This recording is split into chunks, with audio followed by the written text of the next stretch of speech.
Hi hello నమస్తే welcome to my channel భయ్య. ఈ ఛానల్ కొత్తగా చూస్తున్నట్టయితే ముందుగా సబ్స్క్రైబ్ చేసుకోండి. అలాగే నేను చెప్పే వీడియోని వస్తే మాత్రం అందరికీ షేర్ చేయండి భయ్య.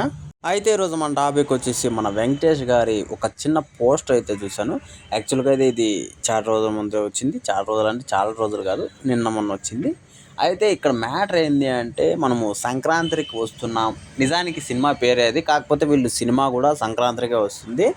యాక్చువల్గా మనం ఒక టీజర్ కూడా చూసాము. నేనైతే ఈసారి మాత్రం గట్టిగా వెంకటేష్ గారు కొట్టబోతున్నారు అనుకుంటున్నాను. ఎందుకంటే ఆయనకు సంక్రాంతి అనే కాన్సెప్ట్ చాలా కలిసి వచ్చిన అంటే సీజన్ అని చెప్పేసి చెప్పచ్చు వెంకటేష్ గారికి, అలాగే బాలయ్య బాబు గారికి.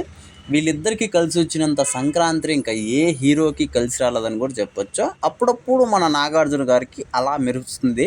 అయితే 2-3 సినిమాల నుంచి మనకు చాలా డిసప్పాయింట్మెంట్ చేశారని చెప్పచ్చు. 2-3 సినిమాలు కాదు, ఒక వెబ్ సిరీస్ నుంచి ఆయన చాలా డిసప్పాయింట్ చేశారని మన అందరికీ తెలిసిన విషయమే.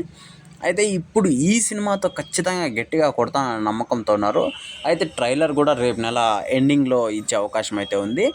అలాగే ఈ సినిమాతో పాటు చాలా సినిమాలు వస్తున్నాయి భయ్య. మన బాలయ్య బాబు గారిది, అలాగే మన రామ్ చరణ్ గారిది, అలాగే ఇంకా కొన్ని తమిళ్ సినిమా డబ్బింగ్ కూడా కొన్ని ఉన్నాయి.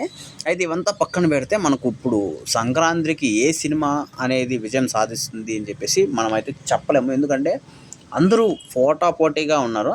అయితే ఈ సినిమాకి ప్రత్యేకత ఏముంది అంటే ఒక్క వెంకటేష్ గారు అనే చెప్పచ్చు. ఎందుకంటే ఇలాంటి సీజన్లో ఆయన వదిలే సినిమాలు మామూలుగా ఉండవు, ఒక రేంజ్ సినిమాలు అనే చెప్పచ్చు.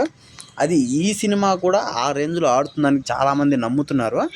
మొన్న మనం టీజర్ కూడా చూసాము ఏ రేంజ్లో ఉంది అని చెప్పేసి. ఏదైతే ఏముంది, ఈ సినిమా ఒక రేంజ్లో ఆడాలని నేనైతే మనస్ఫూర్తిగా అనుకుంటున్నాను భయ్య.